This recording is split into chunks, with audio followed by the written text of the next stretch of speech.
Okay, so let's kick off with something honestly pretty staggering. Research is showing that 7 out of 10 people are living in this state of chronic, kind of low-grade stress. 7 out of 10. Wow. Yeah, and the reason, it's simply because they're constantly trying to manipulate or fix or, control what other people think and do. That number, yeah, it really hits home, doesn't it? It basically confirms that maybe our biggest source of friction isn't like our job or money, but our struggle with other people just being themselves. It really is. I mean, think about it. We try to manage a coworker's mood or our partner's schedule, our friend's life choices. Huh. Heck, even the flow of traffic during rush hour. Oh, yeah. Don't get me started on traffic. Right. And every single time we try to impose our will on something we just can't control, we're just draining our own batteries, spiking our cortisol. Yeah. So the big question is, why do we keep doing it? Why fight these battles we, physically cannot win? Well, it often boils down to this illusion of safety, this feeling that if we can just manage the external, we'll be okay. But as you said, it comes at a tremendous cost. We'll definitely unpack that. Exactly. So today we're diving into what feels like maybe the ultimate shortcut to getting some internal peace back. We're looking at Mel Robbins' Let Them theory. Ah, yes. The let them theory. It sounds really simple, right? Yeah. It's 2 parts. But our sources are showing it's actually scientifically backed to seriously cut down on that chronic stress and boost your own sense of control over yourself. Yeah. This deep dive is really about strategic energy redirection. It's learning to recognize where your power actually ends. Right. So you can then, really maximize the power you do have over yourself. That's the mission today. Yeah. By the end of this, you're going to have the detailed know-how, the practical steps to redirect a huge chunk of that emotional energy you're probably wasting right now. And hopefully understand that little secret to peace that honestly most people really struggle with because it demands this kind of radical self-focus. Which is harder than it sounds. We'll get into why that self-focus feels so difficult too. Absolutely. So we've kind of pulled together what different sources are saying about where this theory came from, the psychology behind it, specific ways to use it at work, in life. And crucially, yeah, the limits. When you absolutely should not use it. That's important. Super important. We're basically Yeah. looking at where, the science of behavior change meets practical self-help. And let's be clear right from the start. This isn't about passive surrender. It's definitely not apathy or just giving up. Yeah. It's a very strategic choice. It's about reclaiming your personal power by, building a fortress around your own peace of mind. I like that, a fortress. Okay, let's unpack this. Where did this whole let them idea even come from? Well, the origin story is pretty classic, actually. It's one of those breakthrough moments born from, years of frustration. Oh, the best kind. Right. So Mel Robbins, who sort of codified this, talks about realizing she'd spent basically 54 years just habitually giving her power away. 54 years. Wow. Yeah. Constantly trying to manage how people saw her, how they reacted, what the outcomes would be, just endless external management. That sounds exhausting. And it speaks volumes about how ingrained that need for external validation or external control really is for so many of us. It really is. We often confuse trying really hard to manage others, their opinions, their actions with, caring, or even with being effective. Yeah, I'm just trying to help. Exactly. But often, it's really just our own anxiety about managing ourselves kind of projected outward onto them. So 5 decades of this energy leak. But the breakthrough moment, the spark for the theory, was apparently really quick and personal. Yeah, super simple, actually. It came from a conversation she was having with her daughter. Her daughter was getting ready for prom. Oh, prom drama. Universal. Totally. And she was stressing about whether her date would be on time, whether her friends would like her dress, all that stuff. The usual anxieties. Right. And in that moment, that classic parental urge to jump in, fix everything, make the anxiety go away, Robbins realized she actually couldn't control any of it. Couldn't control the date, the friends' opinions, nothing. Nothing. And the only thing that really landed the phrase that cut through the noise and sparked the whole idea was just, let them. Let them. 2 words. 2 words. And this is where we really need to dig into the nuance because it's crucial to separate let them from that old, sometimes unhelpful advice, let it go. Oh, good point. Let it go can feel dismissive sometimes. Yeah. Or like you're just supposed to magically stop caring. Exactly. Let it go often implies this internal struggle, right? You wrestle with it and then you eventually surrender. It can feel like defeat. Yeah, or like you're minimizing your own valid feelings just because you have to accept something you genuinely don't like. The burden feels like it's on you to just dissipate the feeling. Precisely. But when you shift to let them, the whole emotional dynamic changes. It feels different. It's more of an active observational choice. It immediately acknowledges the other person's autonomy, their space. As Robbins puts it, you kind of pause, look at the situation and say, okay, I see you, I see what's happening, and I recognize that this action or this opinion or this choice, it belongs to you. So you're not denying the reality, you're just observing it. Right. Like a friend making a bad choice or a lazy coworker or, graphic again. Right. You observe it, and then you make a strategic decision that this particular reality doesn't actually require your emotional investment or your intervention right now. I really like that framing. Strategic decision. It puts the power straight back into your hands, the observer's hands. Yeah. You're not suppressing your feelings. You're just asserting your right not to manage their stuff. Exactly. And the reason we seem to need this specific framework, this phrase, is because most of us find it incredibly hard to do this naturally. The let them theory exists because we have these deep-seated psychological drivers pushing us towards external control. Okay, so why do we struggle? Why are we, seemingly hardwired to be control freaks, even when it clearly makes us miserable? Let's get into that psychology. Well, the first big driver is probably the most primal one: fear of uncertainty. Uncertainty. The brain hates that. Hates it.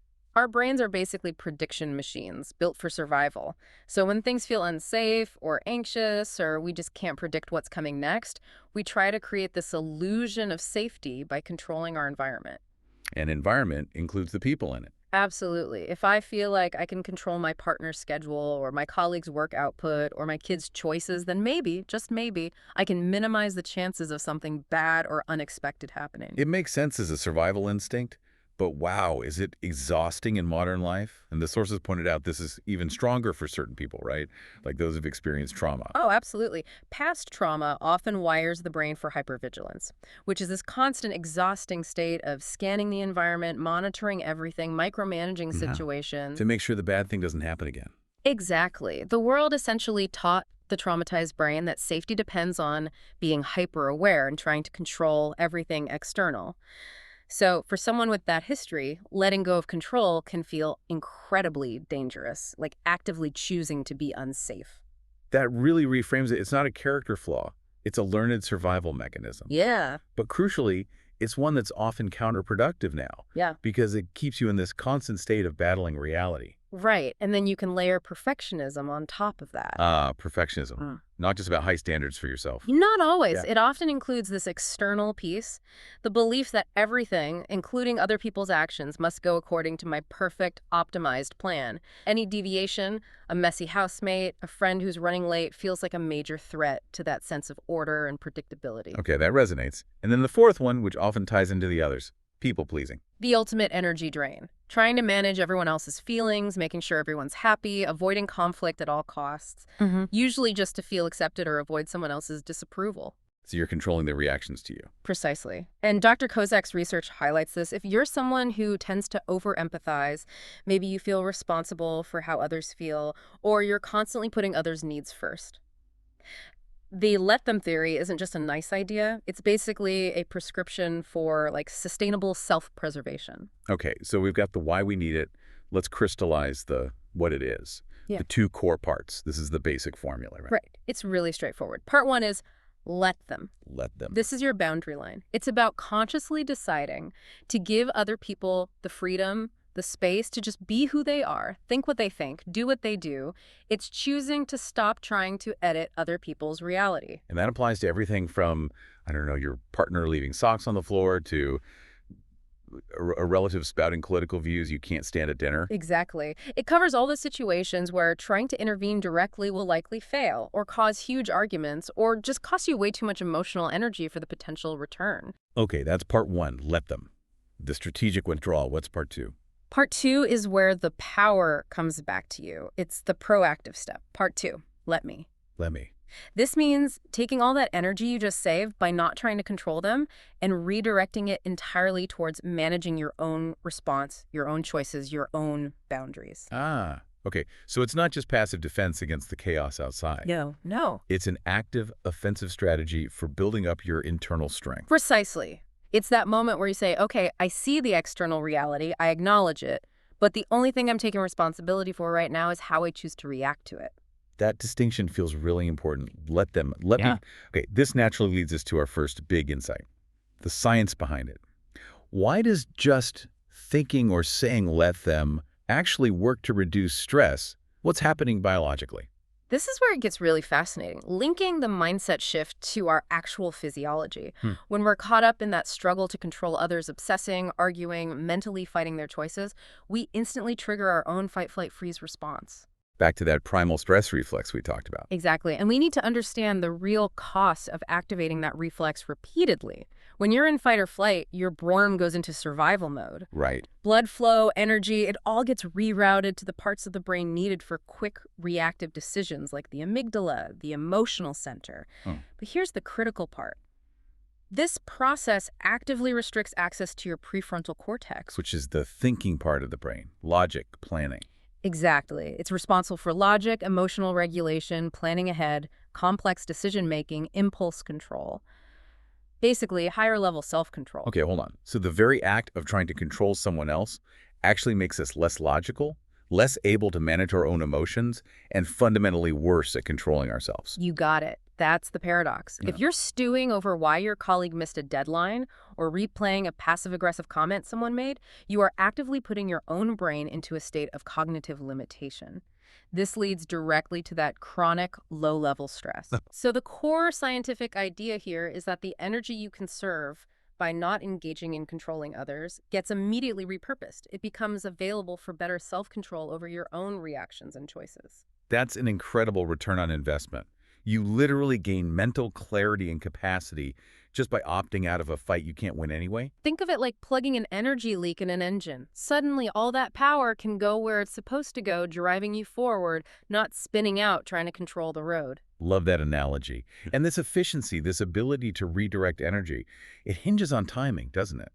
Which brings us to something called the 90-second rule of emotion. Yes. This is such a practical and powerful piece of physiological knowledge. An emotion like that raw, physical surge of anger or frustration or fear is fundamentally just a chemical event in your body. The chemical burst. Exactly. A cocktail of hormones released by your brain. And researchers estimate that the entire physiological process, from the initial release of those chemicals until they're flushed out of your bloodstream, typically lasts only about 90 seconds. 90 seconds. That's it. That intense wave of anger or anxiety physically only lasts a minute and a half. Physically, yes. The pure chemical reaction. Now, the key insight is this. Any emotional upset or pain that lasts longer than those 90 seconds isn't the original chemical wave anymore. So what is it then? It's you, or rather, your thoughts, choosing to re-engage. You start looping the thoughts, telling yourself the story, focusing on the external trigger, blaming, and that mental activity keeps reopening the chemical floodgates, re-triggering the emotional response over and over again. Okay, let me see if I get this. A stressful email lands in my inbox. That initial jolt of anxiety, the physical feeling, that's the 90-second chemical wave. Right. But the fact that I'm still stressed about it 2 hours later, Yeah. that's because I keep replaying the email, thinking about the sender, maybe imagining worst-case scenarios, mentally arguing with them. That's the psychological loop that perpetuates the feeling. You got it. And this is where let them becomes a tactical tool. It acts like a 90-second pause button. When you feel that trigger, that physical rush, you have that very brief window, that 90 seconds, to consciously intervene. You say, okay, let them be frustrated or let them send that email, and immediately pivot to the let me focus on my response before the negative thought loop really takes hold. So you use the phrase to interrupt the cycle within that 90-second window. Exactly. That pause allows the initial chemical wave to naturally pass through your system without you adding more fuel to the fire with your thoughts. It prevents the amygdala, the emotional brain, from completely hijacking your prefrontal cortex, your thinking brain. That's genuinely fascinating. It makes the phrase less like self-help fluff and more like a practical biohack for managing your own emotional state. It really is. And using this strategy consistently has a profound effect because it fundamentally shifts something called your locus of control. Locus of control. And this feels like maybe the most revolutionary aspect of the theory. Explain that. What is locus of control? Basically, it refers to where you believe control over your life resides.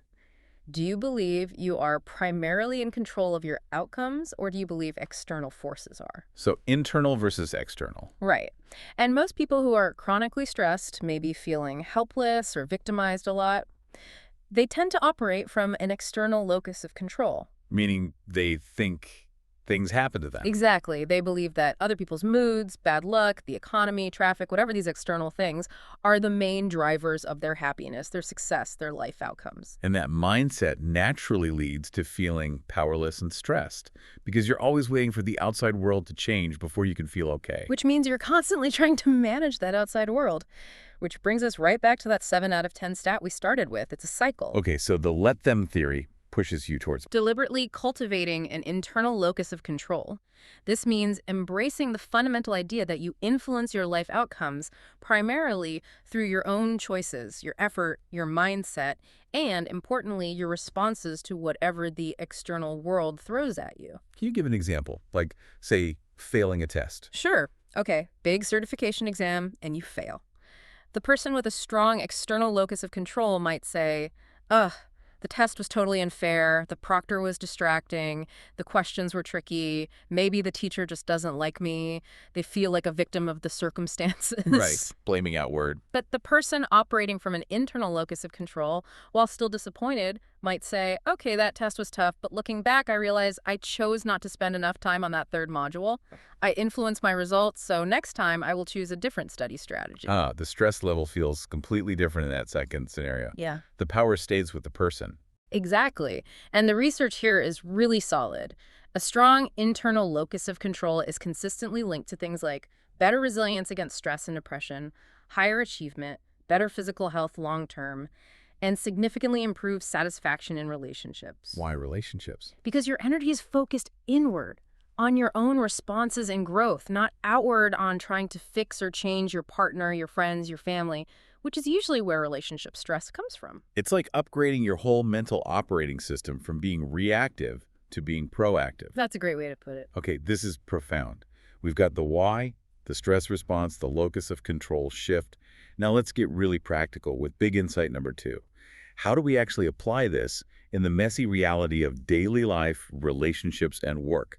Because knowing is one thing, doing is another. Absolutely. And the beauty of this theory is it scales. It works for minor annoyances just as well as major life conflicts. Let's start small then. Universal daily friction, like being stuck in traffic. We keep coming back to traffic. Because it's universal. Whether you're crawling on the 405 in LA or navigating the, let's say, vibrant streets of Mumbai, that feeling of being stuck and powerless is the same. Yeah. And your first instinct is control fume, honk, curse the city planners, wish everyone else would just drive your way. Pure wasted energy, right? So the let them pivot here is crucial. You consciously practice saying, maybe even out loud in the car, okay, let them take their time. Let this traffic move at the speed it moves. You acknowledge the reality you can't change. And then immediately you flip to the productive part. Let me use this time. Let me listen to that deep dive I saved. Let me practice some deep breathing. Let me just be present. You reclaim the moment by choosing your internal state instead of battling the external situation. Okay, that makes sense for traffic or Yeah. like a slow line at the grocery store. But let's ramp it up. Relationships.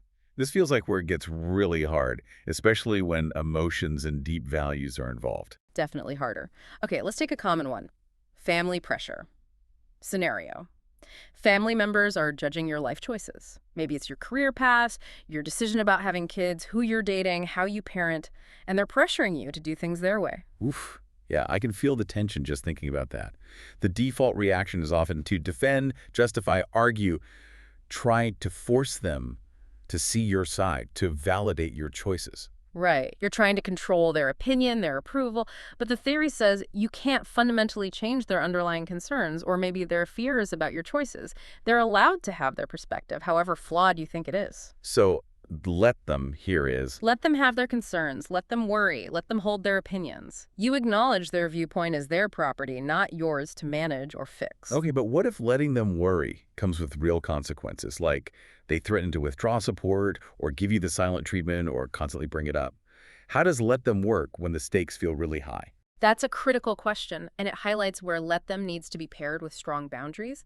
In that case, you still say, okay, Let them choose their actions.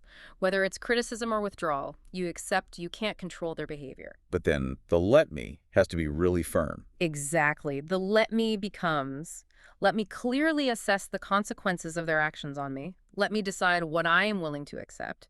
And let me stay true to my own core values and decisions, regardless of their pressure or the potential fallout. You might need to communicate a boundary very clearly about what topics are off limits or how often you'll engage if the pressure continues. So you accept the reality of their actions, but you refuse to let those actions dictate your internal state or your fundamental choices. You protect yourself. It's the ultimate assertion of that internal locus of control. You decide your path, even if that means navigating some serious friction with people you care about. Powerful. Okay, another tough one. Partnerships. Scenario. Your romantic partner just isn't prioritizing you.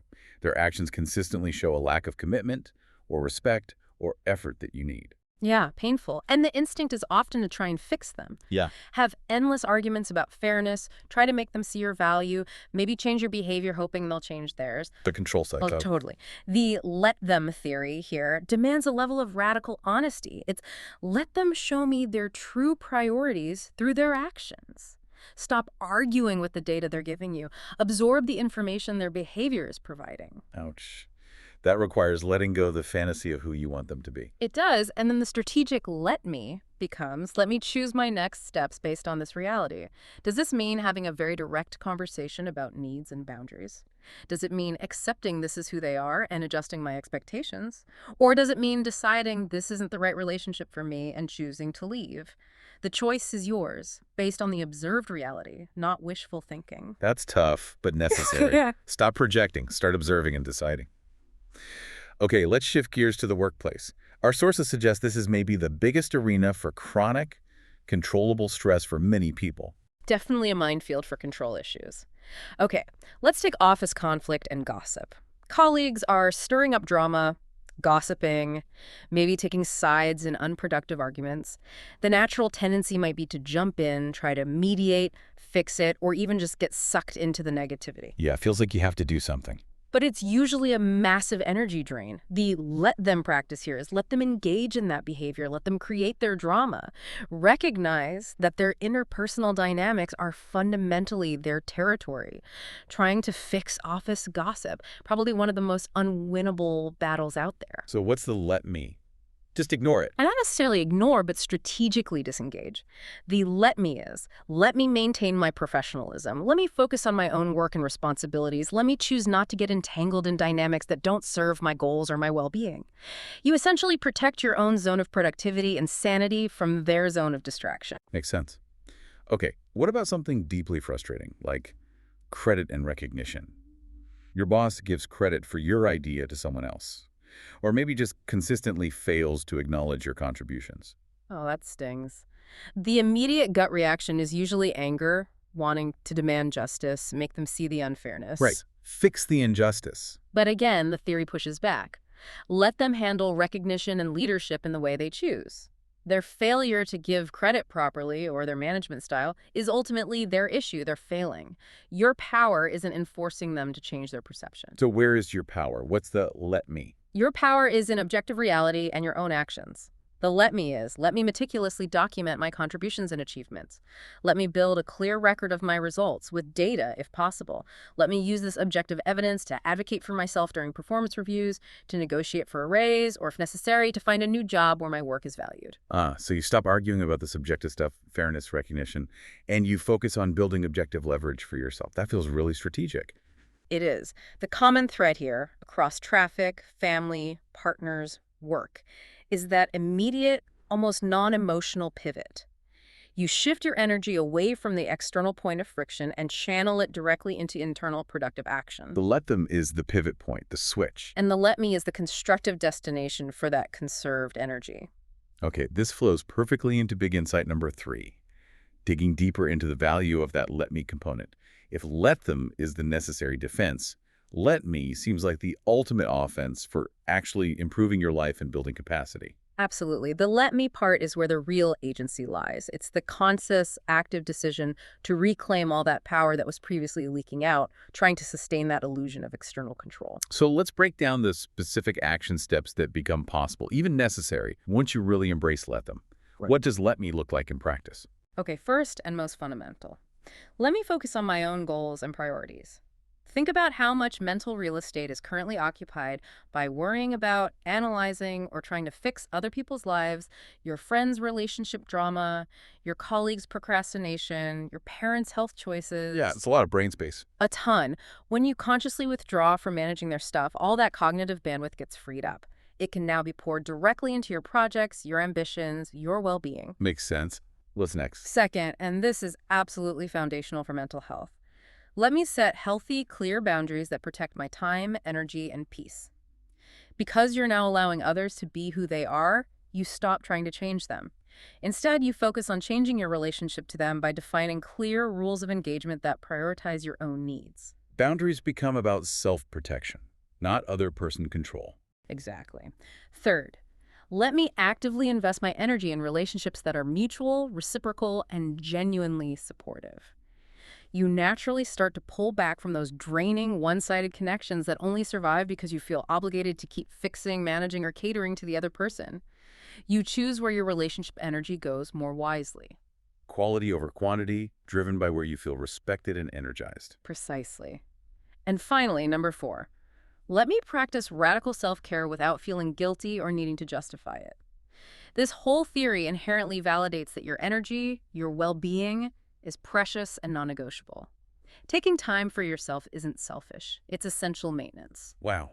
When you list those 4 things together, focus on goals, set boundaries, invest in good relationships, practice self-care, you see that let them isn't passive at all. It enables this incredibly active, healthily self-focused way of living. Relentlessly, healthily self-focused. That's the core of it. And you mentioned boundaries. It feels like this theory is almost a prerequisite for setting effective boundaries. The sources definitely linked them. They're intrinsically linked.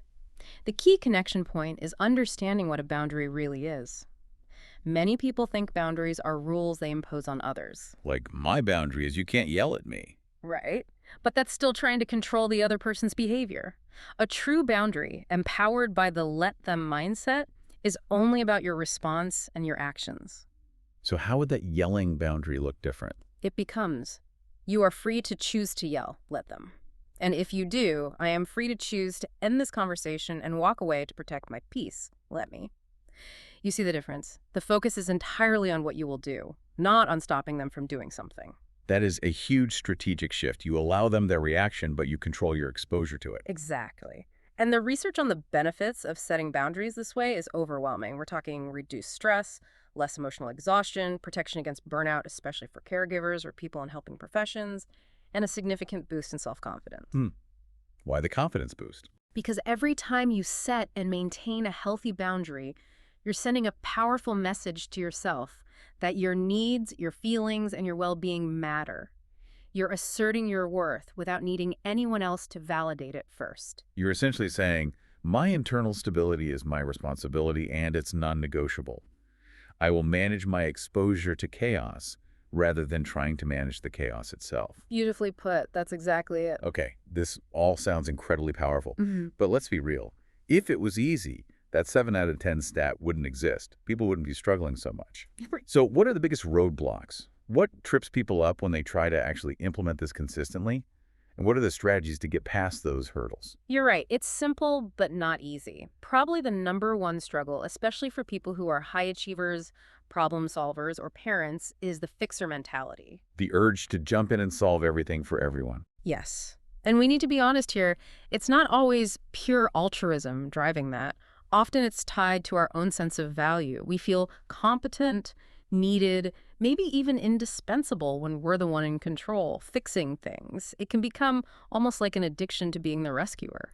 That's a slightly uncomfortable truth, that our helping can sometimes be more about our ego. It can be. So the strategy to fight that urge has to be really quick and conscious. Before you dive in to fix someone else's problem, you have to pause and ask yourself that tactical question. Is this actually my problem to solve? Is this mine or is it theirs? Right. If the answer is clearly no, it's theirs, then your role shifts. Focus on empathetic support. Listen, validate their feelings. Wow, that sounds really tough. But resist the urge to give directive advice or take over. You can offer support, like a rope they can choose to grab, but don't try to draw the map for them. Support, not direction. Got it. What's the second big challenge? This one's huge. The fear of appearing uncaring. We worry that if we just let them struggle or make a choice we think is bad or face the natural consequences of their actions, it means we don't love them or care about them enough. That feels like a really deep moral conflict, especially with family or close friends. How do you reconcile let them with genuine love and concern? It requires a constant internal reminder. Caring does not equal controlling. In fact, you could argue that genuine respect and love often mean granting people their full autonomy, including the autonomy to make mistakes, learn their own lessons, and experience things you might want to shield them from. So your role isn't to prevent the pain, but to be there for support during or after the pain. Exactly. Your role is to be a consistent source of love, acceptance, and support, not a constant manager of their life outcomes. Let them navigate. Be the safe harbor they can return to. Okay. The third major hurdle, especially for those recovering people pleasers. Oh yeah, guilt. Applying this theory, especially at first, can feel profoundly selfish. Like you're abandoning your post, shirking your duty as the family peacekeeper or the go-to problem solver. That feeling that if I don't do it, who will? Yeah. Or they need me to fix this. Right. The strategy here really requires two things: radical self-compassion and deliberate reframing.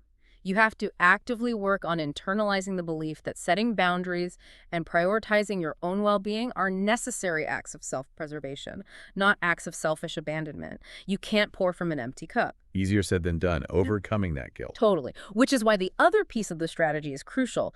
Start small. Don't try to apply let them to your most emotionally charged relationship conflict on day one. Practice with low-stakes stuff first. Like the traffic again. Like the traffic, the slow coffee line, the person who cuts you off, the annoying email that doesn't actually require an immediate response.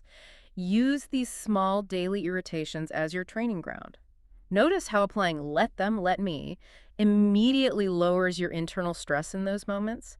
Build that muscle memory, build confidence that it works before you try to tackle the bigger, more emotionally loaded situations. Build a skill on the small stuff so it's available for the big stuff. Makes sense. Exactly. Practice makes progress. Okay, we've covered the theory, the science, the how-to, the challenges. Now, critically important, the hidden bonus insight, which is really a crucial caveat. This let them theory is powerful, yes, but it is absolutely not a free pass for passivity in all situations. There are times when you must not use it. Yes, this clarification is non-negotiable for using the theory responsibly and ethically.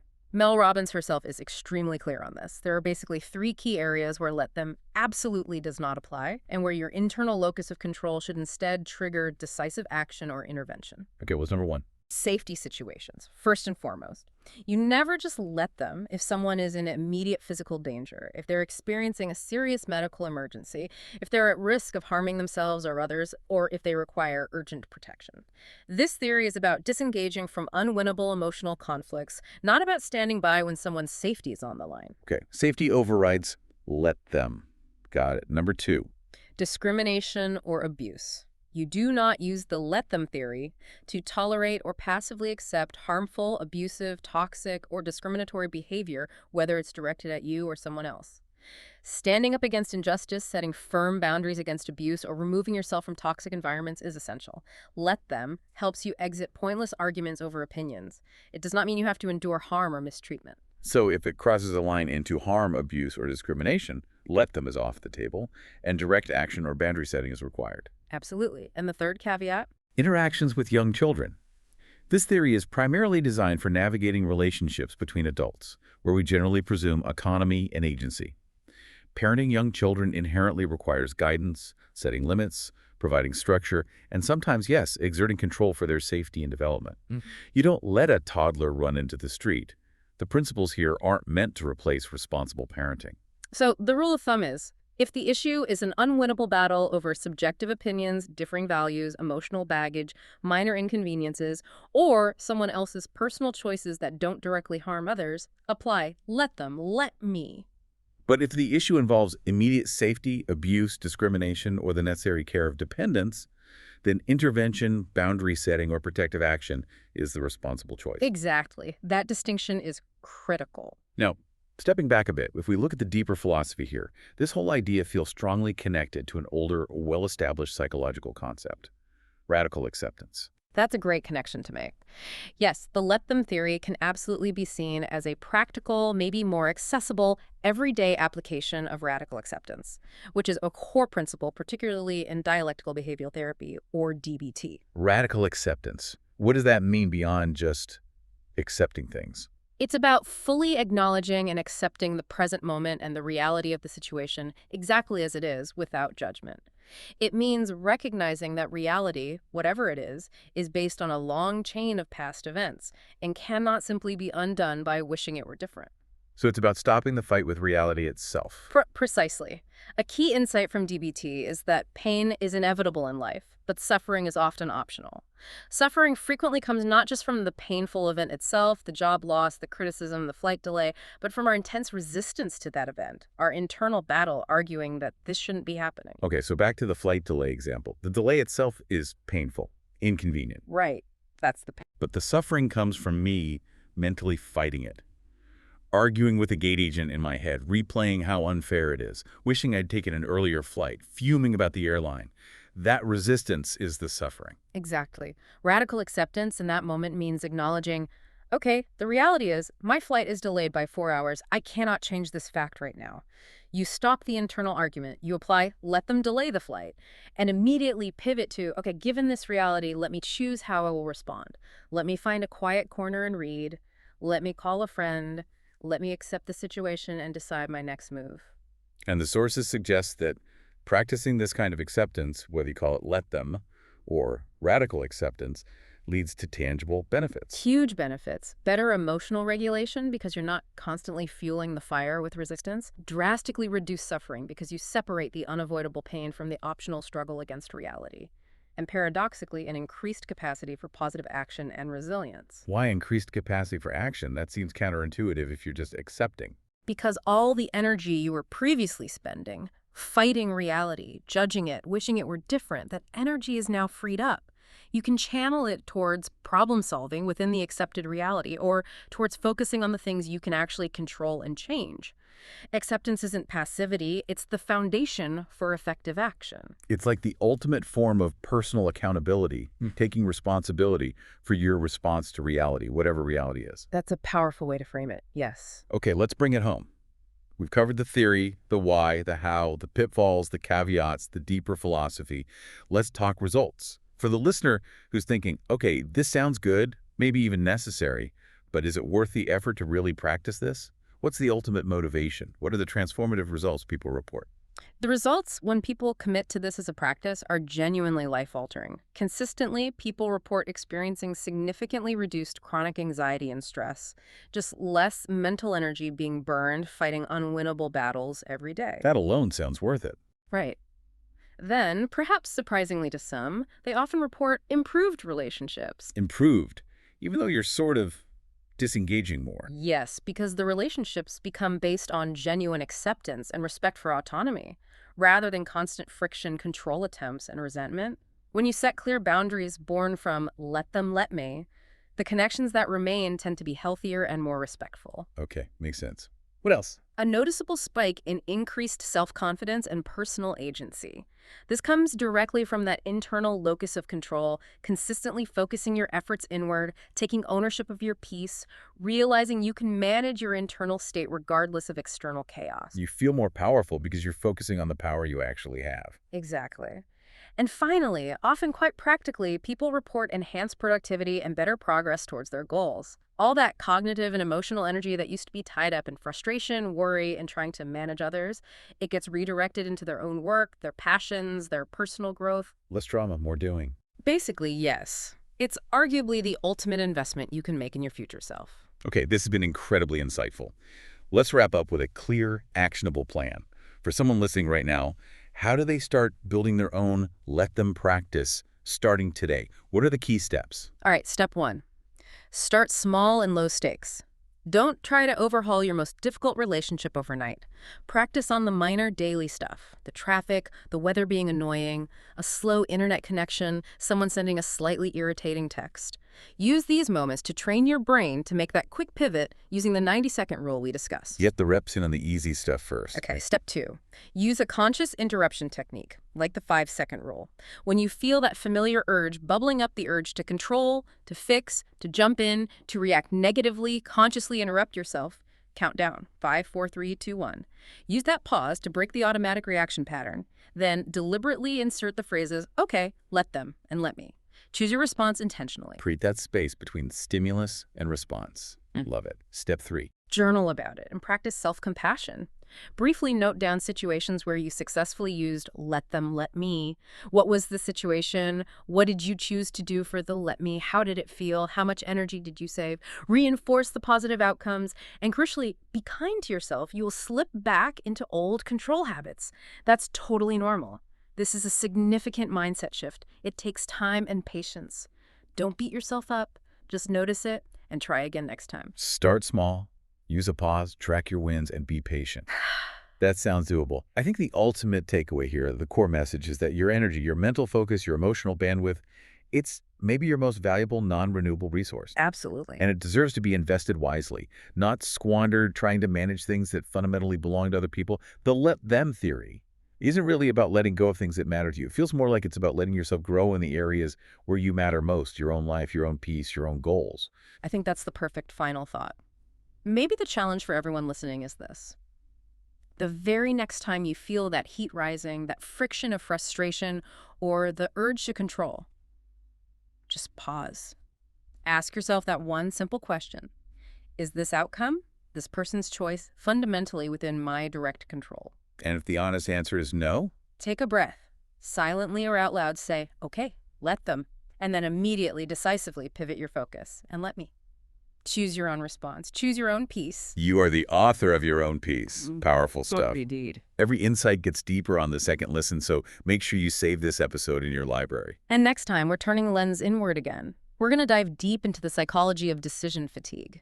Why sometimes even simple choices feel completely overwhelming and paralyzing. And we'll explore one cognitive trick that folks like billionaires reportedly use to conserve their willpower for the decisions that truly matter most. Oh, decision fatigue is real. Looking forward to that one. Don't miss it.